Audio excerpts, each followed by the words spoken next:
Hello, everyone. My name is Eric D'Souza, and joining me today, all the way from the other side of the country, is Anne Emery. Hi, Anne. How are you today?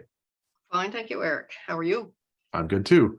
I think the majority of our audience is probably in the middle, but I'm on the west and you're in the east. So we're talking 4 hours apart today. That's right, ocean to ocean.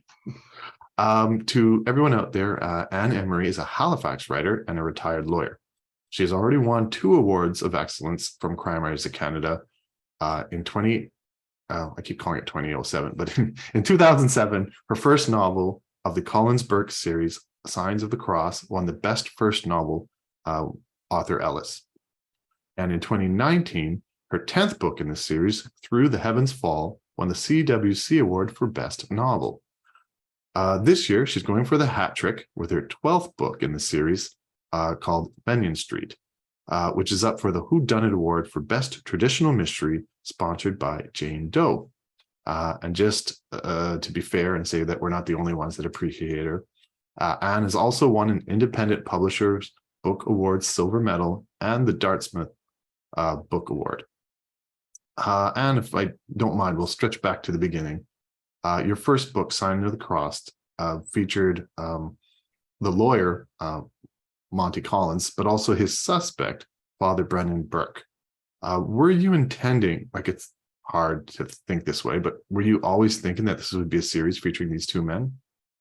No, I was typical perhaps of writers that it's what I always wanted to do. I wrote my first mystery story when I was in grade 3, and it was called An Interesting Scene, when the other kids' stories were called My Pony or My Doggy or something. But anyway, it took me a while after that to get back to it. When I finally did, I wanted to write a book, probably wanted to have a book written, done on the shelf, and I could say I'd achieved my ambition.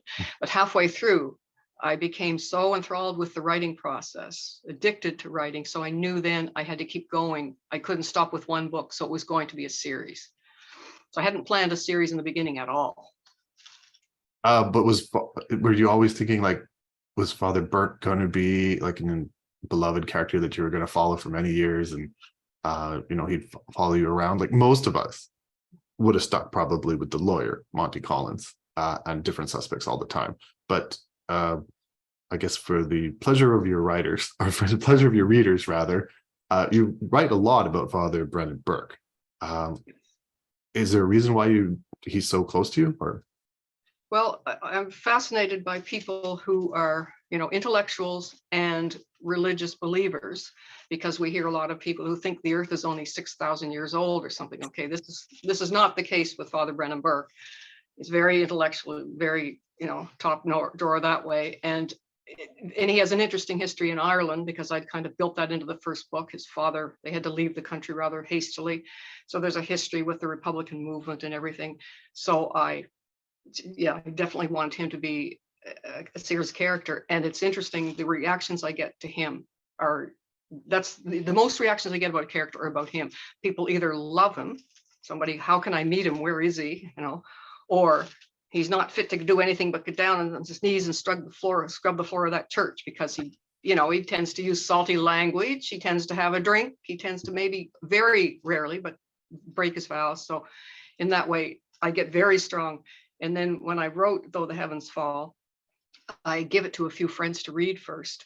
And I didn't give the ending to this friend deliberately. I left it off. So there was big trouble for him. She handed it back to me as if she's handing a tray of his ashes or something, saying, "What have you done?"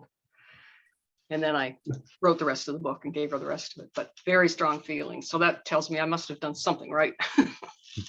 Yeah, I can't admit to reading all your books, but after you won that award, I picked up that book. I wasn't even a member of Crime Writers Canada yet, but I was just like, well, if it won the best book, I better read it. Maybe I'll have a look at it. Yeah. And yes, Father Brennan Burke definitely is a standout character. Yeah, and then the choir, and I think he's heading off to Rome after that one. Mm-hmm. Yeah. And I could just put in a word in there. Here I am interrupting, but yeah, that's okay. The inspiration for the books come from, a lot of times they come from music, lines in a song or something. This came from a building in Ireland that's it's a police station, but at the top of it, it has in Latin the words that mean, let justice be done though the heavens fall. And I'm staring at that, And all of a sudden I realized that's my next book, because I can make, I want justice to maybe be done, but I can certainly make the heavens fall. Yeah, and fair enough. They are falling in that book. We're Yes. dealing with the IRA and history, which is something you deal with a lot. Let's stick to Fenton Street for a little bit, because that's sort of a departure for you in a little sense, that you're sticking with Father Burke, but Monty Collins isn't in it, and you're giving us a little bit of a backstory. So what was the inspiration behind that?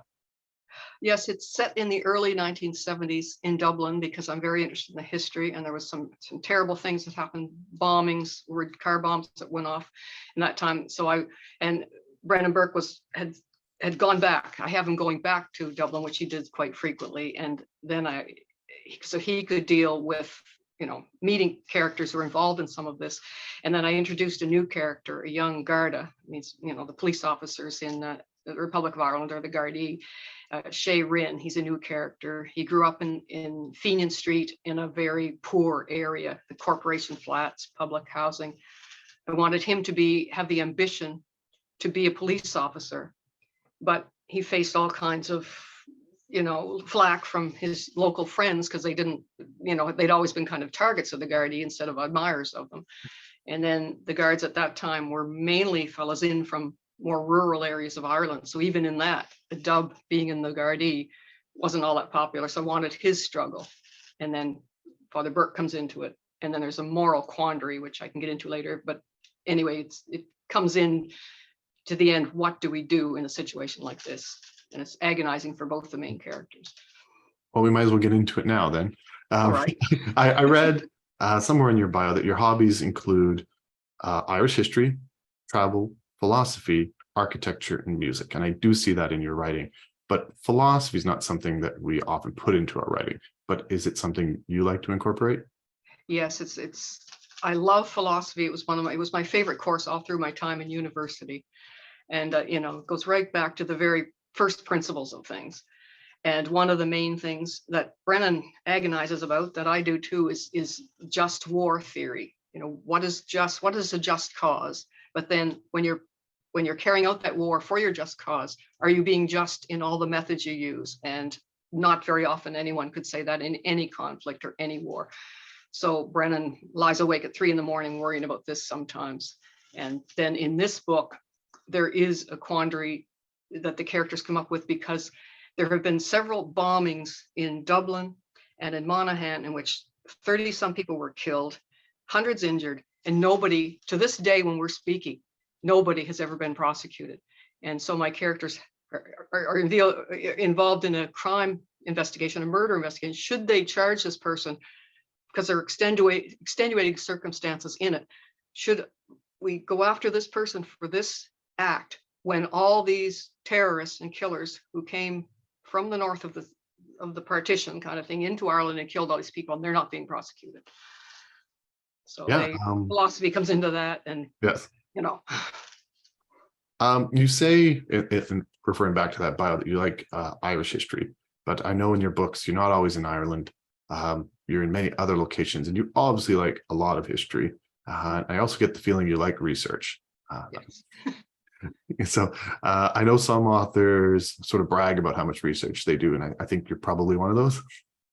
Yeah, I guess I have to be careful. I was going to tell you a story about that, but now I think I really am bragging too much, but I'll tell it anyway. Tell it. Because I do love the research, whether it's to see whether a street in Dublin is one way, if I'm going to have somebody chase down the street, or where's this building and all this. The Keening, the one that I did that was the historical novel set back in the late 1500s in Ireland, I did more research on that than I did for my master's degree.